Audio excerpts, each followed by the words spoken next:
चल दिए तुम कहाँ पे, देखो यहाँ के रास्तों में।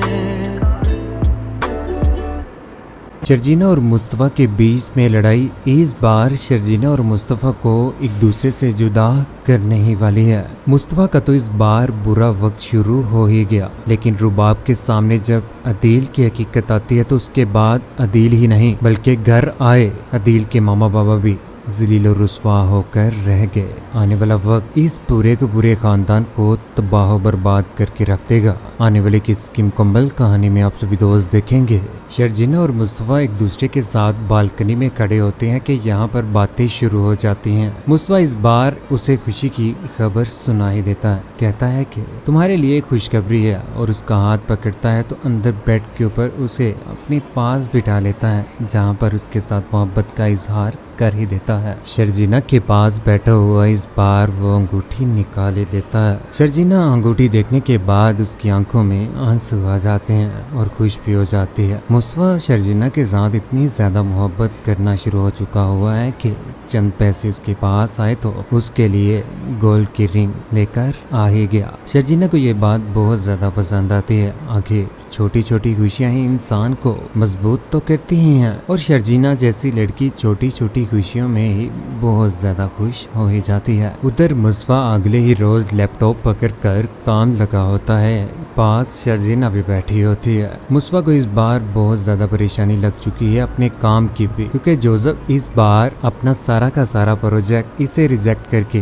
किसी और को देने जा रहा होता है। यहाँ पर मुस्तफ़ा को जब इस बात का अंदाजा होता है तो यहाँ पर वो परेशान होकर रह जाता है। पास बैठी शर्जीना भी। शर्जीना आखिर परेशान क्यों ना हो, क्योंकि उसकी अपनी छोटी सी जॉब की वजह से घर का निज़ाम तो चलेगा नहीं। मुस्तफ़ा जिसने वादा किया था कि वो 10 से 15 लाख माहाना कमाया करेगा, लेकिन इस बार उसके सारे के सारे ख्वाब चकनाचूर हो गए। यहाँ पर बहुत ज़्यादा गुस्से में आकर लैपटॉप बंद करके उसके पास से गुजर जाता है। यहाँ पर शर्जीना परेशान होकर रह जाती है कि आखिर मुस्तफ़ा को हो क्या गया है। उधर मुस्तफ़ा उठकर मोबाइल फोन भी पकड़ ही लेता है। मोबाइल फोन पकड़कर गुस्से में आकर मोबाइल को दे मारता है नीचे। ये बात शर्जीना को बिल्कुल भी पसंद नहीं आती, क्योंकि यहाँ पर शर्जीना के चेहरे के ऊपर भी चोट लग ही जाती है। शर्जीना को इस बार मुस्तफ़ा की ये हरकतें बहुत ज्यादा नाखुशगवार गुजरती हैं। मुस्तफ़ा गुस्से में आकर घर छोड़कर चला ही जाता है। यहाँ पर शर्जीना उसके पीछे पीछे मुस्तफ़ा को आवाज़ें लगाने की कोशिश कर रही है, मुस्तफ़ा रुक जाओ, कहाँ जा रहे हो। लेकिन मुस्तफ़ा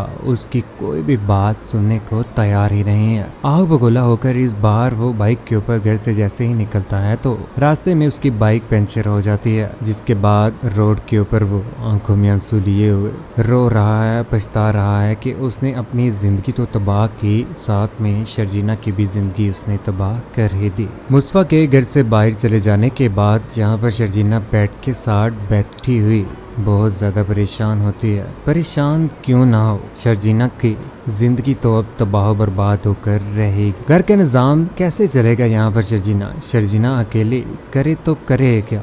मुस्तफ़ा जो शुरू से लेकर आज तक संजीदा तो था ही नहीं बिल्कुल भी अपने कामों के साथ, जिसकी वजह से आज इतनी ज़्यादा परेशानियों का उसे सामना करना पड़ रहा है। घर में मुस्तफ़ा और शर्जीना एक दूसरे के पास बैठे होते हैं। यहाँ पर मुस्तफ़ा बोल पड़ता, कहता है कि नौकरी चली गई है, घर का निज़ाम चलाने के लिए पैसे नहीं है। शर्जीना कहती है कि अभी तुम दुखी हो, मैं नहीं चाहती कि तुम कोई गलत डिसीजन ले लो। बेहतरी इसी में है कि तुम अपने आप के अंदर सब्र पैदा करो। जिंदगी है, जिंदगी में ऊंच नीच तो आ ही जाती है, कभी खुशी कभी गम, ये तो चलता ही है, लेकिन अपने आप को पहले संभालो। बेहतरी इसी में है। वो दोनों टेरेस के ऊपर एक दूसरे के सामने खड़े हैं, खुश हैं, लेकिन ये खुशियाँ कब तक आरजी खुशियाँ हैं। मुस्तफ़ा और शर्जीना बहुत जल्द एक दूसरे से जुदा होने ही वाले हैं। परेशानी में आकर इस बार वो शर्जीना के सामने आकर बोल पड़ता है, कहता है कि सही कहते थे मेरे बाबा भी, मैंने वैसे तुम्हें कौन सा ऐशो इशरत के साथ रखा हुआ रहा है। अम्मा अब्बा बिल्कुल ठीक कहते थे, लूजर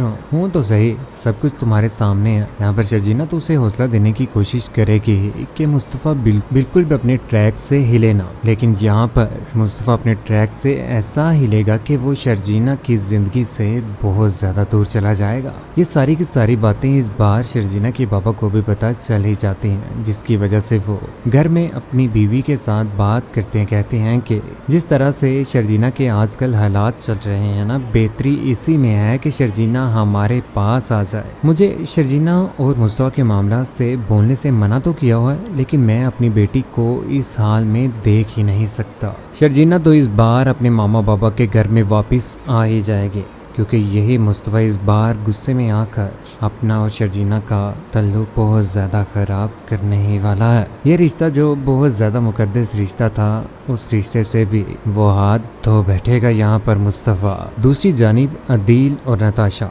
जिन दोनों के बीच में बहुत ज़्यादा रोमांटिक सीन चल रहा है। सुलेमान साहिब के चले जाने के बाद यहाँ पर नताशा, जिसे घर में कोई शख्स तो मिल ही नहीं रहा, उसने तो प्ले बॉय बनाकर यहाँ पर अदील को समझा हुआ है और वो भी बन के बैठा हुआ है, जिसकी वजह से वो घर में तो जाएगा भी, यहाँ पर नताशा के साथ वो मुलाकातें भी करेगा। लेकिन ये मुलाकातें इस बार उसे बहुत ज़्यादा महंगी पड़ने वाली हैं, क्योंकि इस बार ऑफिस में बासित ने जिस तरह से रुबाब के बाबा के साथ वादा किया है कि वो उनका साथ देगा और अदील की सारी बातें और कारोबार में जिस तरह से वो मिसबिहेव कर रहा है, वो इस बार उनके सामने लाकर रख देगा। उधर अदील, जिसने फैसला कर ही लिया कि वो घर में मामा बाबा को अकेले बिल्कुल भी बर्दाश्त नहीं करेगा, क्योंकि घर में वो परेशान है। ऑफिस में चले जाने के बाद उनका घर में अकेले रहना बिल्कुल भी मुनासिब नहीं है, जिसकी वजह से वो फैसला कर लेता है कि वो रुबाब के उसी घर में लेकर चला जाएगा जहाँ पर वो खुद रहता था। जैसे ही शाइस्ता बेगम और इफ्तिखार अहमद घर में पहुंचते हैं, तो इतना बड़ा बंगला देखने के बाद वो हैरान तो रहते ही हैं कि हमारा बेटा हमारी वजह से उस घर में रह रहा था, जिसकी वजह से अदील की दोबारा से इज्जत बढ़ ही गई। घर में चले जाने के बाद वो बहुत अच्छे तरीके से जिंदगी गुजार रहे होंगे,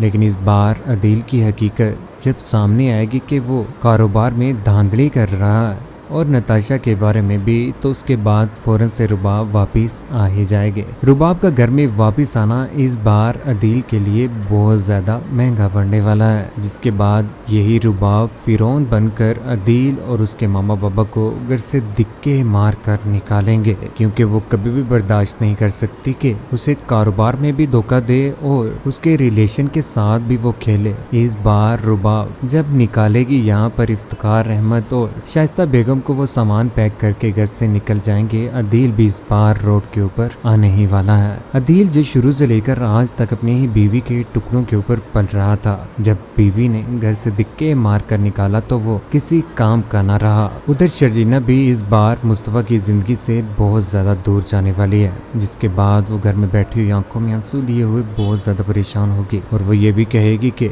ना तो वो मुस्तफ़ा पहले जैसा रहा और ना ही वैसी मोहब्बत, अब मैं बिल्कुल भी उसके साथ जिंदगी नहीं गुजारूंगी। लेकिन कौन कौन जानता है कि मुस्तफ़ा और शर्जीना को एक दूसरे से बिल्कुल भी नहीं जुदा होना चाहिए, क्योंकि अगर वो जुदा हो गए तो यहाँ पर व्यूवर्स का बहुत ज्यादा दिल टूटेगा। अदील और उसके मामा बाबा को रुबाब के हाथों में ज़लील और रुस्वा होते हुए आप सभी दोस्तों को कैसा लगा और कौन कौन चाहता है कि मुस्तफ़ा और शर्जीना एक दूसरे से बिल्कुल भी जुदा ना हो, अपनी कीमती राय के साथ नीचे कमेंट सेक्शन में जरूर कीजिए। चैनल को सब्सक्राइब करने के बाद बेल का बटन जरूर पाएगा। अपना ख्याल रखिएगा, तो वो में याद रखिएगा। अल्लाह हाफ़िज़।